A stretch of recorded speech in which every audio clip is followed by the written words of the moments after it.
So Grums on X said how it started versus how it's going.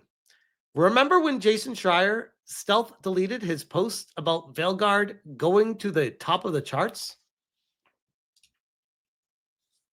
Which, when this happened, I was like, that is not going to age well, because that's when I was talking to people at BioWare and getting inside info on what was happening, and nothing was good.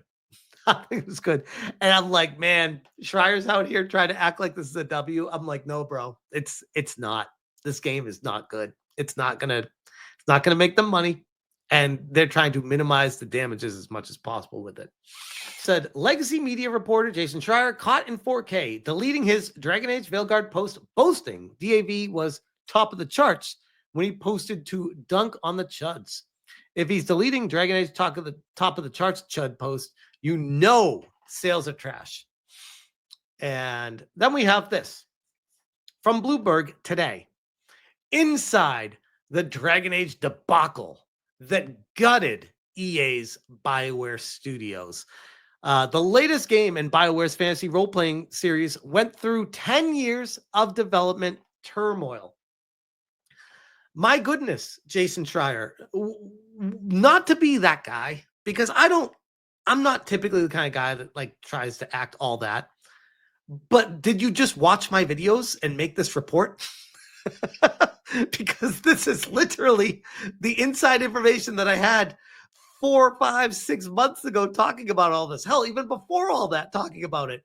People from BioWare who work there reached out to me. People called me on Discord that worked there, that I verified, spoke to them about the working conditions situation there, wanted to remain completely anonymous, and were extremely frustrated with much of the, we'll just say, narrative direction that they took the game. I'm still not able to say more than that about it, because it might give away who I spoke with. And I don't ever want to do that. I want to make sure I keep their anonymity. But suffice it to say, it was a very vital person at the company. And everything they told me came true. Literally everything, to the point of they even said they had sincere concerns that BioWare was going to be gutted and potentially shut down. And when I made that report and that video came out, people were laughing at me. They're like, BioWare's not shutting down, bro. BioWare's not getting gutted. The game is fine. They got Mass Effect they're working on right now. You're just trying to get clicks and rage bait. I'm like, no, like this is a serious situation for EA right now. Why people try to call me like a grifter? Why would I make this shit up? I have other things I could talk about. Clearly you don't understand how much I care about the truth about stuff if you think I'm making stuff up about it. Chris Baker says, I remember that. Thank you. I appreciate that.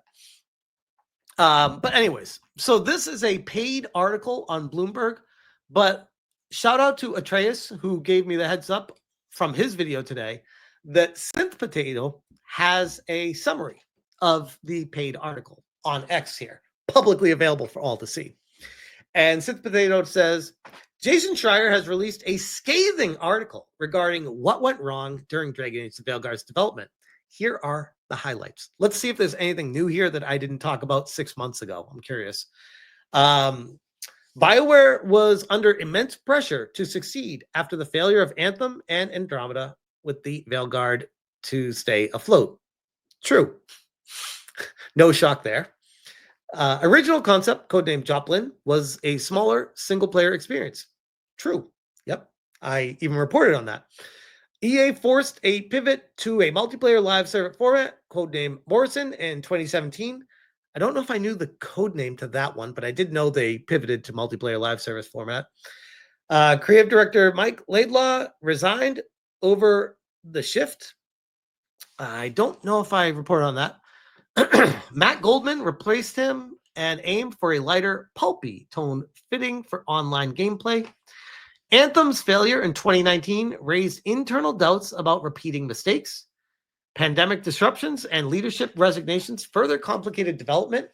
I'll break this all down for you guys. When they brought in Corinne Bush to push gender ideology and make a game about ideology and agenda pushing instead of making a game about fantasy role playing and fun, that's where the game went south. And that was on whoever hired that individual, which ultimately the blame goes to BioWare senior management and EA proper. That was a catastrophic error of epic proportions. Putting that person in charge of the game nearly tanked an entire company. That's how severe it was. And people try to make it be like, oh, you're transphobic for saying those things. It's like, no, money talks. And this person, clearly an ideologue pushing an agenda, promoting things that nobody wants to see in a fantasy role-playing game, of course it's going to fail. Who are the morons that thought this is going to be that was something successful that would work? Who greenlit those lines for Tosh in the game? Who saw the script and was like, bro, that's fire. This is gonna make everyone be like, oh yeah, this is where it's at. But that's where the failure was, by the way. Any type of excuses of, oh no, it's because it went through 10 years of development hell. Well, sure it did. It did. But the person that was at the helm, Corinne Bush, who was the the senior developer in charge of the entire project, the buck stopped with him. The buck stopped there. And on top of that, was it Patrick Weeks and his wife were both on the writing team, and very confused gender people that are trying to that wrote for Tosh and were trying to inject that into the game. And I mean, these people having a I'm trying to think of a YouTube safe way of saying this without my channel being taken away. They were clearly appreciating each other's takes, we'll say. That's the nicest way I can put it. Where I think that's where the game went wrong. Was that? Anyways, in 2020, the project was abruptly pivoted back to a single-player game without proper pre-production. Team was given just 18 months to overhaul structure and rewrite the story. Tight timelines led to rushed decisions and lack of meaningful choice in gameplay. Hold on. Sorry. Is this coming from the same Jason Schreier that was trying to parade this game around initially as a success? Almost like he doesn't understand what makes a good game and just wanted to get a win to own the chuds without understanding that the game was shit? Very strange. Very strange. Multiple delays didn't allow redesigns, just extensions of flawed structures. By the way, these aren't excuses. These are things that happen to pretty much every game where it goes through weird changes or from the top down. They're like, oh no, we're changing the direction of this and it's actually going to have to go this now. That's where the true talent comes in. They'd be like, all right, we have to change it to this. Now we need to be talented to make this game work. And like, shit, that's the one thing we don't have is talent. We can't do this, boss. We'll just put a bunch of gender ideology in the game and slap a sticker on it and call it a day. Feedback from alpha testing in 2022 pointed to a lack of impactful narrative decisions. Weird how none of that changed. Last-minute attempts to reintroduce meaningful choices were shallow and constrained. BioWare brought in a second team from the Mass Effect project in 2023 to help finish the game. I could only imagine how much money got put into this game to get it to where it was. Cultural clashes arose. You don't say. You don't say. Dragon Age team was laid back. Of course they were. They're activists. Of course they're laid back. They probably didn't even know what the hell they were doing. Mass Effect team was top-down instruction. Mass Effect leaders rewrote and added new scenes, including game's emotional finale. Dragon Age leads were frustrated, denied similar resources, and excluded from key meetings. They're like, this is when Trump calling in the National Guard. Like, no, we're going to actually do it right here. LA, you can't handle this. National Guard, take over. Wait, we need to be in these meetings. No, you don't. You had your chance. You're out. The professionals are coming in now to try to salvage whatever hell is going on here. Long-standing resentment emerged over EA favoring Mass Effect internally. Can you blame them? Original multiplayer version's snarky tone felt outdated. Concerns it would resemble Forspoken led to last-minute dialogue rewrites. Voice actor strike and overtime demands hindered these changes. Initial trailer looked like Fortnite, alienating the RPG fan base. I mean, again, whose fault is that? Marketing failed to properly convey the game's actual tone and genre. I mean, if it's nothing like the other Dragon Age games, it's going to fail to convey the tone of the Dragon Age series. They tried to take the game in a different direction to push ideology instead of sticking with what worked and what people wanted and what they asked for. Why do so many companies stray from what people are saying? Hey, I like the previous game you did. More of that, please. And they're like, no, we're going to change it. And you're going to like it and buy it anyways. BioWare's future. BioWare contributes to around 5% of EA's annual revenue. EA primarily profits from sports and shooter games. This is true. Analysts say EA may continue supporting BioWare due to the potential of payoff of hit RPGs. No. This next Mass Effect, I'm telling you guys, and I said this in my videos 6 months ago, this next Mass Effect is the make it or break it title. If this next Mass Effect ends up as Dragon Age the Veilguard or Mass Effect Andromeda or Anthem, BioWare's done. Closing up shop and canceled completely. Everyone's being laid off if this game fails. This is their last hurrah. And I wouldn't be surprised if internally these conversations have already happened. The pressure is on and they know what they're dealing with, the severity of the situation.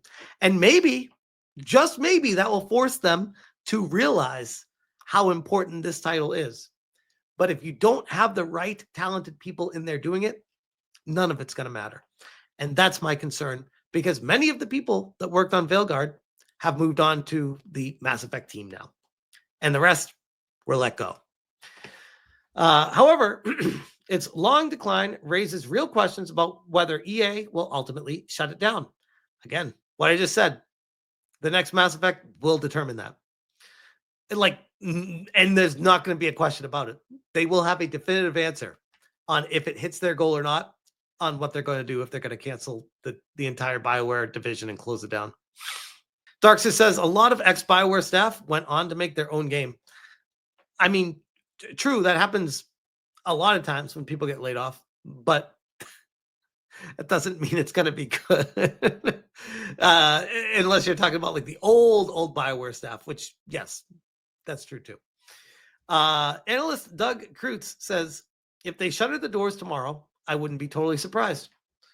Which is also something I stipulated when I talked about the situation 6 months ago, saying that they're in dire straits and EA could decide to shut the game down and the next Mass Effect just gets canned and it never comes out. That is a legitimate possibility. And I said that 6 months ago. It's still true to this day, clearly. Yeah, seems like this game's development was a disaster in every way, and the blame lies at EA forcing the live service structure and then reverting it, wasting so much time and talent, then not even letting them fully start over. What a mess. So this is not true. This is where I strongly disagree with Jason Schreier. They're trying to blame it on, it's EA management leadership that they couldn't make up their mind, and that's why the game failed, and that's why the team struggled. Did you see the dialogue and what the team came up with? that was lack of talent. That was people that were ill-equipped to make a Dragon Age game, put in charge of making a Dragon Age game. And this is making excuses for them. Lots of game companies, especially in the video game industry, lots of game companies deal with changes from upper management during the course of production. Over the 10-year cycle of a game, yes, that's going to happen a lot. The determining factor on if the game is going to be good or not is the talent of the employees working on the game. The buck stops with them. And ultimately, they were not up to snuff. And clearly, the game fell apart because of it, and the team unraveled, and many jumped ship or will let go because of it. But anyways, I'll leave that there. I just think it's funny that Jason Schreier is trying to cope with, it's not the ideologues and the agenda pushing ideology. No. It's EA's fault. Yeah. Sure, EA does harbor some blame, but that's not the buck stops here. It's all with EA. No. The game had shit writing. It did not feel like a fantasy game. It didn't take place in a fantasy universe. They did things that made no sense. And trans scars? Really, Corinne? Really? Anyways.